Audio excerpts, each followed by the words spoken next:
अब हम लोग देखते हैं ब्लैक बॉडी रेडिएशन का जो रिमेनिंग पोर्शन था, थर्ड पार्ट। आज हम ये टॉपिक को बाइंड कर देंगे। तो अब इसमें है क्या, डिपेंडेंस। ब्लैक बॉडी रेडिएशन किस पे डिपेंड करती है? अच्छा, ब्लैक बॉडी क्या थी? ब्लैक बॉडी जब हम उसको हीट करते हैं तो वो रेडिएशन को एमिट करेगी, और जब हम ब्लैक बॉडी पे क्या करेंगे, रेडिएशन को फॉल करेंगे तो वो रेडिएशन को एब्जॉर्ब करेगी। ये थी। अब ब्लैक बॉडी रेडिएशन की डिपेंडेंस कही किस पे डिपेंड करती है? ये टेम्परेचर कंसनट्रेशन पे डिपेंड करती है and walls of the cavity पे। मतलब कि ब्लैक बॉडी की जो वॉल्स हैं वो क्या होनी चाहिए, मेटेलिक वॉल्स होनी चाहिए। जब हम इसको हीट करेंगे तो ये क्या करेगी, रेडिएशंस को एमिट करेगी। ये इंडिपेंडेंट है शेप एंड मीडियम के। शेप जैसी भी हो ये इस पर डिपेंड नहीं करती है। अब ये वाला हमारे पास कुछ ग्राफ था, मतलब कि कोई भी साइंटिस्ट इसको प्रॉपर एक्सप्लेन नहीं कर पाया था। यहाँ पर अल्ट्रावायलेट थी, यहाँ पर इनविजिबल थी, यहाँ पर इंफ्रारेड थी। तो अब होता क्या है, अब इसमें था, यहाँ पर हमारे पास था फ्रीक्वेंसी थी और वेवलेंथ थी, यहाँ पर हमारे पास एनर्जी डेंसिटी थी। अब फ्रीक्वेंसी एंड वेवलेंथ ये इन्वर्स हैं, ठीक है। अब यहाँ पर एनर्जी डेंसिटी इंक्रीज़ करेगी तो हमारे पास टेम्परेचर भी क्या होगा, टेम्परेचर भी इंक्रीज़ करेगा, ठीक है। और फ्रीक्वेंसी भी बढ़ेगी, जबकि फ्रीक्वेंसी और वेवलेंथ एक दूसरे के इन्वर्स हैं, तो क्या होगा, तब वेवलेंथ क्या होगी, कम होगी। अगर हम लोग क्या करें, एनर्जी डेंसिटी को इंक्रीज़ कर दें तब टाइम क्या होगा, ज़्यादा होगा, लेकिन फ्रीक्वेंसी बढ़ेगी। अगर फ्रीक्वेंसी बढ़ रही है तो वेवलेंथ कम होगी, अगर वेवलेंथ बढ़ रही है तो फ्रीक्वेंसी कम होगी। ये वाले पॉइंट्स लिखे हुए हैं। और एनर्जी डेंसिटी डिपेंड कर रही है टेम्परेचर पे, क्योंकि जैसे जैसे टेम्परेचर बढ़ रहा है वैसे वैसे हमारे क्या हो रहा है, वैसे वैसे एनर्जी डेंसिटी भी बढ़ रही है। ये आप देखिए।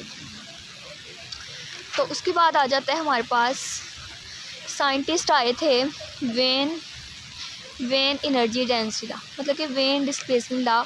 वेन साइंटिस्ट आया था, उसने अपना थ्योरेटिकल डेरिवेशन दी। उसने दो तरह के फार्मूला दिए थे, एक तो वो था जो फ्रीक्वेंसी को वेरी कर रहा था, और एक हमारे पास वो था जो वेवलेंथ के लिए वेरी कर रहा था, ठीक है। इसने ये दिया था, mu is equal energy density into mu and T A mu Q V की power minus beta mu over T, where alpha and beta ये हमारे पास एम्पिरिकली डिफाइंड पैरामीटर्स थे, ठीक है। अब ये जो हमारे पास वेन एनर्जी लॉ है, अब यहाँ पर एनर्जी डेंसिटी होती है।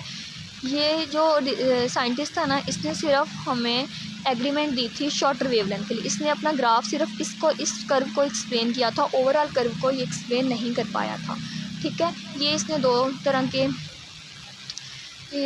के इसने एक रिलेशन दिए थे। अगर हमारे पास वेवलेंथ मैक्सिमम हो, टेम्परेचर के इन्वर्स होता है, ये दो इसने दिए थे, ठीक है।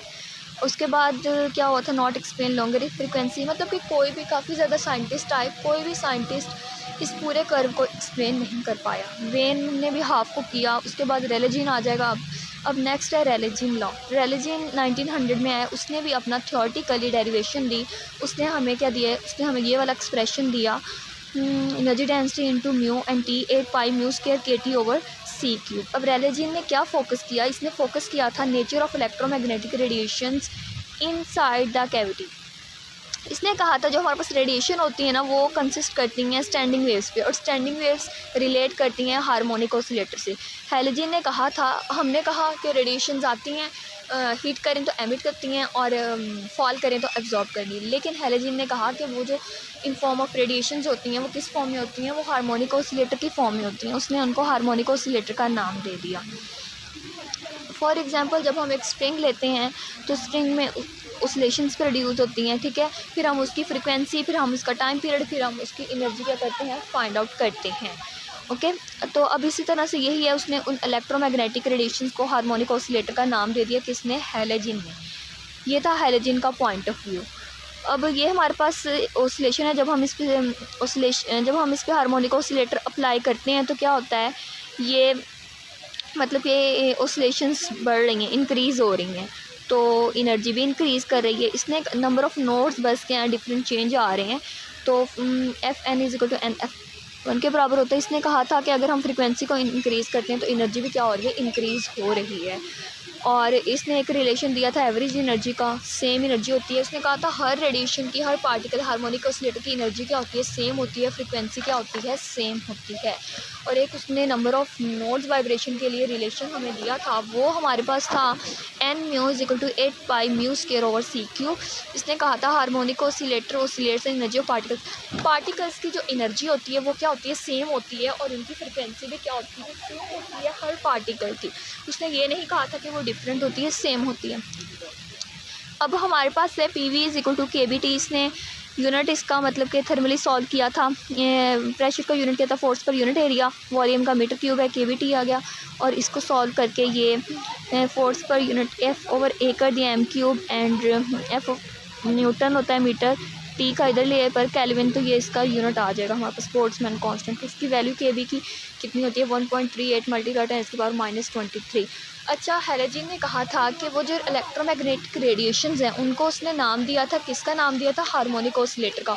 उसने कहा था जब हम इस रिलेशन में इस ये वाला जो रिलेशन था ये वाला, उसने कहा जब हम फ्रीक्वेंसी को 2 टाइम्स इंक्रीज़ कर दें तो क्या होता है, जो हमारी एनर्जी है, ये जो हमारा एनर्जी रिलेशन है, ये क्या होता है, डाइवर्ट हो जाता है एनर्जी, और जो हमारी एनर्जी है वो क्या हो जाएगी, इन्फिनिट हो जाएगी। और लॉ ऑफ कंजर्वेशन तो ये लॉ नहीं कहता कि एनर्जी इन्फिनिट हो जाएगी, ठीक है। एनर्जी इन्फिनिट का ये मतलब है कि ये वायलेशन कर रहा है किसकी, law of conservation of energy की। अगर हम फ्रिक्वेंसी बढ़ा रहे हैं 2 टाइम्स तो एनर्जी हमारी इन्फिनिट चली जाएगी। इस प्रोसीजर को उसने नाम दिया था अल्ट्रा वायलेट कैटास्ट्रॉफ। ये हमारे पास क्या था, अल्ट्रा वायलेट कैटास्ट्रॉफ, ठीक है। उसके बाद इसने कहा था एनर्जी क्या होती है, कंटीन्यूस होती है।